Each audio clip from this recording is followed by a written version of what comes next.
Confesso que estou surpreso com sua presença hoje aqui. 100 milhões para 1 bilhão e 300 milhões em 2023, para 2.600. Quem tem que devolver é quem roubou. Não o povo pagar duas vezes. Segundo, de R$ 79,00, desde que Lula é presidente, os aposentados têm um desconto médio de R$ 79,00 para mais de R$ 200,00 por mês. E o ministro Carlos Lupe vem aqui dizer que essa roubalheira sempre existiu, que é culpa do governo passado. Não. Na história desse país. E tá aqui a dona Eximar, que foi reclamar já há quase 2 anos. E Vossa Excelência sabia e nada fez. Respeitou-se, não foi aquele que me interrompeu. Eu estava concluindo um raciocínio. Aquele não, aquela. Presidente, que é isso? Que o sindicato irmão do Lula também está envolvido. Sério, é a demissão ou o pedido de demissão do ministro Carlos Lupe, do governo Lula. E eu tenho a consciência tranquila, não é só na voz, não é só na palavra, é no coração, na mente e no comportamento. Quem é quem? Eu mereço mais respeito. Não tenho medo de nada nem de ninguém, muito menos das suas afirmações. Eu estou aqui porque eu tenho uma vida, não é uma brincadeira de trazer alguém para me representar aqui, não. Eu sou pai, eu sou avô, eu tenho filhos, eu sei a responsabilidade que eu estou. Mas cuidado, a minha ira é santa. Eu sabia o que estava acontecendo, diz Carlos Lupe sobre fraude no INSS investigado pela Polícia Federal. O ministro da Previdência diz que várias pessoas falaram sobre suspeitas nos convênios que possibilitaram descontos de aposentados, mas que era preciso levantar documentos antes de agir. Caro ministro, confesso que estou surpreso com sua presença hoje aqui. Em outros tempos, ainda que discorde frontalmente de Lula, nada tem a ver com ele, eu sei que Lula já teria resolvido o problema e Vossa Excelência não seria mais ministro. Ou o ministro sentado na sua cadeira teria, para poupar Lula de ser acusado de permitir um roubo tão grande e grotesco dos aposentados, teria pedido demissão, mas Vossa Excelência está aqui. Eu li uma carta de Cacai, advogado de 4 costados dos petistas, falando sobre as condições de Lula e de que ele não tem feito política como fazia antigamente. Creio que essa seja uma grande revelação. Não apenas pelo fato de Lula deixar colar esse roubo dos aposentados em si, como do próprio ministro do seu governo está sentado aqui diante da Câmara dos Deputados, no plenário, com todas as revelações já feitas e o escândalo vindo à tona, demonstrando que não tem nada a ver com o que aconteceu no passado.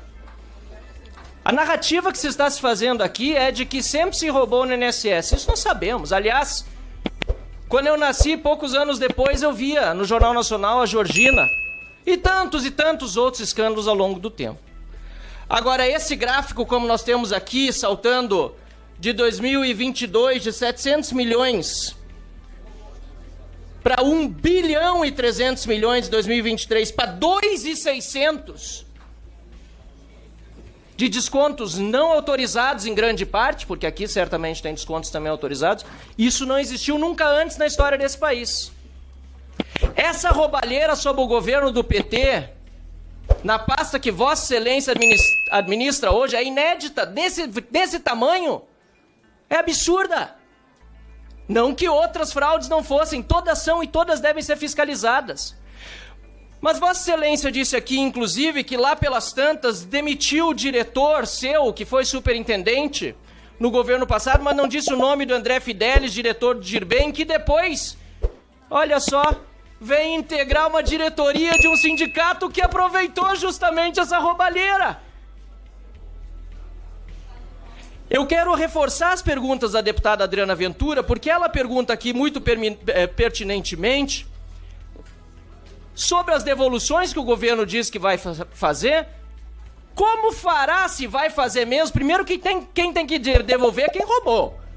Não o povo pagar 2 vezes. Segundo, 6 bilhões eu quero saber de onde vai tirar. Terceiro, isso é só do mês passado, pelo que eu estou sabendo. Eu quero saber de todos os meses. A fila do INSS, que hoje de 2 milhões, de novo, nunca antes na história do país tão grande, vai aumentar ainda mais, porque vão ter que lidar com os efeitos da roubalheira na burocracia do INSS. Vai aumentar a fila ainda mais, ministro. Ministro, é tanto descalabro, é tanto problema, a gente vê que aumentou também o valor do desconto médio, desde que o senhor assumiu, de R$ 79,00.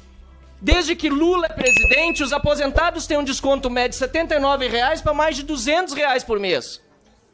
Isso estava debaixo do seu nariz e o senhor sabia. E o senhor segue sentado nessa cadeira. Eu, sinceramente, repito que confesso não ter imaginado que Vossa Excelência estaria aqui sentado, nem que Lula deixaria colar o roubo dos aposentados em si. Caros colegas parlamentares, está aqui ao meu lado a dona Eximar. Dona Eximar, ela sofre de câncer da tireoide, foi submetida a uma cirurgia no intestino. Ela, senhor ministro Carlos Lupe, foi à agência do INSS quando soube que estava sendo roubada para informar, o senhor me permite, que R$ 77,86 estavam sendo tirados do seu benefício. E lhe disseram simplesmente que essa era uma entidade de São Paulo, ou seja, nenhum serviço prestado para ela aqui, e que não haveria o que fazer. Dona Eximar, ela é uma de, estima-se o Ministério, 6 milhões de vítimas. Dona Eximar, agora cometi até, eu peço desculpa, até para fechar aqui os dados dela, o valor que ela recebe em torno de R$ 3.000, mais de 70, quase 80 por mês. Faz falta ou não faz, dona Eximar? Não consigo nem comprar meus remédios mais. Não consegue pagar os remédios, senhor presidente. Estava dizendo que tem dificuldade para comer. E o ministro Carlos Lupe vem aqui dizer que essa roubalheira sempre existiu, que é culpa do governo passado. Não. Dessa monta, dessa forma e sem a supervisão, sabendo que tinha problema, nunca aconteceu, ministro Carlos Lupe, na história desse país. E tá aqui a dona Eximar, que foi reclamar já há quase 2 anos. E Vossa Excelência sabia e nada fez. E a agência do INSS sequer foi orientada sobre o que fazer, senhor. Questão de ordem, presidente. Isso aqui Questão é de ordem, lamentável. presidente. Questão de ordem. O ministro sabia e nada fez. O ministro já mostrou o oposto, que está investigando a situação, pediu para que investigasse. E além disso, quebra o decoro parlamentar, porque o artigo prevê respeito às autoridades que aqui estão. Então, peço, por favor, que leve em consideração o artigo 95. Eu peço esclarecimento sobre qual foi meu desrespeito, senhor presidente. O desrespeito quando o senhor... Vamos evitar. Vossa Excelência, em breve, Eu quero saber vai ter o tempo. Fazendo vídeo pra internet. Quem aqui Quando o desrespeitou senhor- se não foi aquele que me interrompeu? Eu estava concluindo um raciocínio. Aquele não, Não pode ter interrupção, presidente. Que é isso? O senhor me respeite, Não pode é ter aquela. O interrupção. senhor me respeite. Deputada Foi Vossa Duda. Excelência a Me respeite, primeira é a me aquela. interromper aqui, a Deputada primeira Duda. pessoa, o primeiro deputado, não foi? Deputada Duda, presidente. Vossa Excelência Não vai foi. ter oportunidade. Pediria que o deputado Marcel conclua. E eu estava apenas fazendo aqui Presidente, eu peço a pra minha retomar manifestação. o tempo, por favor, que está congelado. O tempo está congelado. Eu peço pra Pode liberar o descongelar o tempo. Senhor presidente, como dói a realidade, né? Como dói ver aqui a dona Eximar ao meu lado. Agora dói muito mais para ela, presidente. R$80 fazem falta para ela.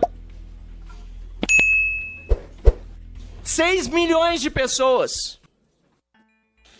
E nós estamos vendo aqui um ministro deixando colar, inclusive no Lula, essa roubalheira feita nos idosos, nos aposentados, nos deficientes físicos, em todos os beneficiários do INSS no Brasil. Nós tomamos providência, o Novo, inclusive, fez um projeto de lei e pedimos apoio de todos, inclusive do governo, para que seja pautada a urgência e aprovemos novamente de 1 em 1 ano a revisão. A biometria, que o sindicato do irmão do Lula não precisou cumprir, queria saber por quê. Porque o sindicato do irmão do Lula não precisou cumprir a biometria. Aliás, porque o chefe da Polícia Federal, já cobrei o ministro Lewandowski, foi, enquanto em sigilo estava a investigação, para a imprensa ligeiro dizer que o sindicato do irmão do Lula não estava sob investigação. Pois bem, entramos hoje também no TCU pedindo auditoria, porque o sindicato do irmão do Lula também está envolvido. Então, senhor presidente, aqui não tem mais nada a pedir nem a perguntar. A única coisa que poderia acontecer se esse país fosse sério é a demissão ou o pedido de demissão do ministro Carlos Lupe, do governo Lula. E eu tenho a consciência tranquila, não é só na voz, não é só na palavra, é no coração, na mente e no comportamento. Eu não tenho 4 dias de função pública, eu tenho 42 anos. Eu tenho uma vida dedicada à causa que eu acredito que pode ser diferente da sua, pode ser diferente de alguns parlamentares aqui, o que não me impede de respeitá-los. E que não deveria impedi-los de me respeitar também. Eu acho que todas as questões que estão apresentadas são apresentadas pelo nosso governo. Quem está investigando é o nosso próprio governo. É a Polícia Federal do nosso próprio governo.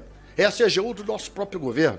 E o nosso papel é proteger a parte mais frágil da sociedade, e nós estamos fazendo e vamos continuar fazendo, mesmo que se corte na carne, mesmo que se tenha que colocar na cadeia algumas pessoas que até a gente tinha conversas e participações na sua gestão. Então, nós vamos fazer isso, doa quem doer. O nobre deputado que com muita verve apontou o dedo, querendo acusar, querendo ser o vestial da moralidade. Eu tenho muito medo dos vestiais, porque normalmente vestem mantas que não se pertencem. Então, daqui a pouco, se a gente não extinguir o câncer, e o câncer qual é? Na minha modesta opinião, a obrigatoriedade do desconto dentro da folha. Por que o INSS tem que fazer isso? São 2 instituições que podem se acordar. Então, essa, para mim, é a melhor solução. Vamos conseguir acatá-la? Não sei, depende de... Isso é lei. Nós temos que mudar uma lei feita pelo Câmara e o Congresso Nacional, que eu respeito. É lei. Como é que eu vou fazer isso? Eu posso propor, eu posso acreditar, eu posso fazer o que eu estou fazendo com a senhora, respeitosamente, expor a minha posição, a minha opinião, mas eu não posso impor. Marcel, deputado Marcel, eu acho que o senhor, antes de afirmar algumas coisas, devia ao menos estudar quem é quem. Eu mereço mais respeito. Eu não estou aqui porque eu não tenho medo de nada nem de ninguém, muito menos das suas afirmações. Eu não, o senhor disse, por que se eu não tivesse aí, eu estou aqui porque eu não tenho o que temer. Eu estou aqui porque eu tenho uma vida, não é uma brincadeira de trazer alguém para me representar aqui, não. Eu estou pessoalmente que eu tenho uma vida a defender. Eu sou pai, eu sou avô, eu tenho filhos, eu sei a responsabilidade que eu estou. E eu sei a responsabilidade de saber o que eu estou defendendo por minha inteira e voluntária vontade depois do convite do nosso presidente. Deputado, cada um age como quer e como deve. Alguns se escondem debaixo do tapete quando vê alguma acusação. Outros se colocam aqui, como eu estou fazendo, até para sofrer injustiças como o senhor está cometendo comigo. Mas eu enfrentarei isso com a tranquilidade, com a lucidez dos justos. Mas cuidado, a minha ira é santa.